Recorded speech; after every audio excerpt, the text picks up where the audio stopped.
ರಾಜ್ಯ ಹೆದ್ದಾರಿ ತಡೆದು ರೈತರ ಪ್ರತಿಭಟನೆ. ಮಲಪ್ರಭಾ ಜಲಾಶಯದ ಕಾಲುವೆಗಳಿಗೆ ಮಾರ್ಚ್ 15ರವರೆಗೆ ನೀರು ಹರಿಸುವುದನ್ನು ಮುಂದುವರಿಸಬೇಕೆಂದು ಒತ್ತಾಯಿಸಿ ತಾಲೂಕಿನ ಹರಳಕಟ್ಟಿ, ಹುಲಿಕಟ್ಟಿ, ಬಸಿಡೋಣಿ, ಶಿರ್ಸಂಗಿ, ಕಾಗದಾಳ ಹಾಗೂ ಕೊಣ್ಣೂರ, ನವಲಗುಂದ, ನರಗುಂದ ತಾಲೂಕುಗಳ ರೈತರು ಮಲಪ್ರಭಾ ಎಡದಂಡೆ ಕಾಲುವೆ ಜಾಕ್ವೆಲ್ ಹತ್ತಿರ ರಾಜ್ಯ ಹೆದ್ದಾರಿ ತಡೆದು ಸುಮಾರು 6 ಗಂಟೆಯವರೆಗೆ ಪ್ರತಿಭಟಿಸಿದರು.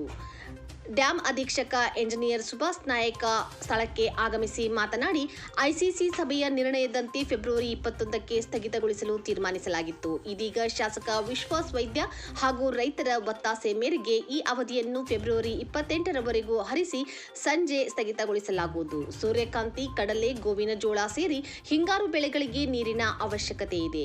ಈಗಾಗಲೇ ಬೆಳೆಗಳು ಬೆಳೆದು ನಿಂತಿದ್ದು ಇನ್ನೂ ಕೆಲ ಅವಧಿ ನೀರುಣಿಸಬೇಕಿದೆ.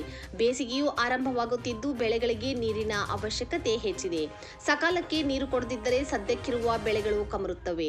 ಜಮೀನುಗಳಿಗೆ ನೀರು ಹರಿಸಿದರೆಂದಲ್ಲಿ ಕುಡಿಯಲು ನೀರು ಕಾಯ್ದಿರಿಸಲಾಗಿದೆ ಎನ್ನುವ ಅಧಿಕಾರಿಗಳು ಕಾರ್ಖಾನೆ ಹಾಗೂ ಹಲವು ಯೋಜನೆ ನೆಪವೊಡ್ಡಿ ಜಲಾಶಯದಲ್ಲಿ ಸದ್ಯ 13.25 ಟಿಎಂಸಿ ನೀರು ಸಂಗ್ರಹವಿದೆ. ಜೂನ್ ನಂತರ ಮಳೆಯಾದಲ್ಲಿ ನೀರಿನ ಕೊರತೆಯಾಗದು. ಮುನ್ನೆಚ್ಚರಿಕೆ ಕ್ರಮವಾಗಿ ಕುಡಿಯಲು ನೀರಿನ ಸಂಗ್ರಹ ಕಾಯ್ದಿರಿಸಿಕೊಳ್ಳಬೇಕಾಗಿದೆ.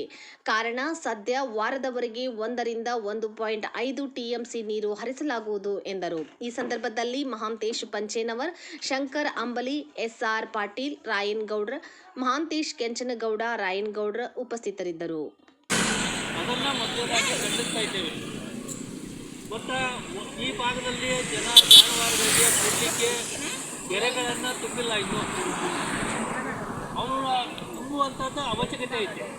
ಮತ್ತಿದ್ದು ಕೂಡ ಇನ್ನೂ ಡ್ಯಾಮ್ ಒಳಗೆ 165 ಅಡಿ ನೀರೈತಿ. ಇದು ಕೂಡ ಬಂದ್ ಮಾಡಿದ್ದನ್ನು ಖಂಡಿಸ್ತಾ ಇದ್ದೇವೆ. ಈಗ ಇನ್ನೂ 15 ದಿನವರೆಗೆ ನೀರನ್ನು ಬಿಡಬೇಕಂತಕ್ಕಂಥ ಎಲ್ಲರ ಅಹವಾಲು ಐತಿ. ಕೂಡಲೇ ಇದನ್ನು ಇವತ್ತು ಬಂದ್ ಮಾಡ್ತೇವಂಥ ನಿರ್ಣಯವನ್ನು ಹಿಂತಕ್ಕೊಂಡು ಇನ್ನೂ 15 ದಿವಸಗಳವರೆಗೆ ಈ ನೀರನ್ನು ಯಥಾಸ್ಥಿತಿ ಮುಂದುವರಿಸಬೇಕಂತಕ್ಕಂಥ ಹಕ್ಕೊತ್ತಾಯ ಐತಿ. ಇವತ್ತಿನ ದಿವಸ ಕುಡಿ ನೀರಿನ ಇಲ್ಲಿ 2 ತಿಂಗಳಿಗಾಗಿ ಇಷ್ಟೊಂದು ಅಧಿಕಾರಿಗಳು ಎಸ್ ಮತ್ತು ಎಲ್ಲ ಡಿಪಾರ್ಟ್ಮೆಂಟ್ ಇಟ್ಕೊಂಡು ಇದನ್ನು ಯಾಕೆ ಅವಶ್ಯಕತೆ ಐತಿ ನಿಮಗೆ? ಇವನ್ನೆಲ್ಲ ಮುಚ್ಕೊಂಡು ಹೋಗ್ರಿ. 2 ತಿಂಗಳು ನೀರು ಕೊಡೋದ್ರ ಸಲುವಾಗಿ ನಿಮಗೆ ಎಲ್ಲರಿಗೂ ಪಗಾರ ಕೊಡೋದು ಯಾಕೆ ಅವಶ್ಯಕತೆ ಐತಿ?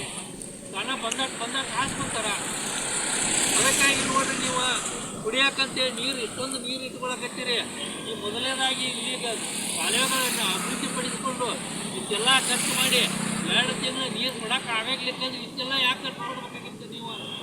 ಮತ್ತು ಇಲ್ಲಿ ನೀರಿನ ಸಂಗ್ರಹ ಎಷ್ಟೈತಿ ಅದರ ಲಭ್ಯತೆಯನ್ನು ತಿಳ್ಕೊಳ್ಳೋಲ್ಲ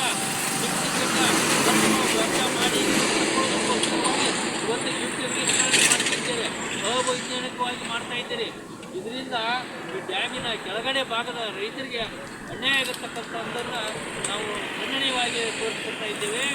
ಅದಕ್ಕೆ ನೀವು ಸಂಪೂರ್ಣವಾಗಿ ಇನ್ನೂ 15 ದಿವಸ ಇದು ನೀರು ಮುಂದುವರಿಸಬೇಕಂತ ಬೇಡಿಕೆ ಐತೆ. ನಮ್ಗೆ ನೀವು ಕೂಡಲೇ ಮಾಡಲಿಕ್ಕಂದ್ರೆ ನೀವು ಮಾಡುವವರೆಗೂ ನಾವು ಇಲ್ಲಿಂದ ಹೋಗೋದಿಲ್ಲ ಅಂತಕ್ಕಂಥ ಮಾತನ್ನು ಹೇಳ್ತಾ ಇದ್ದೇವೆ.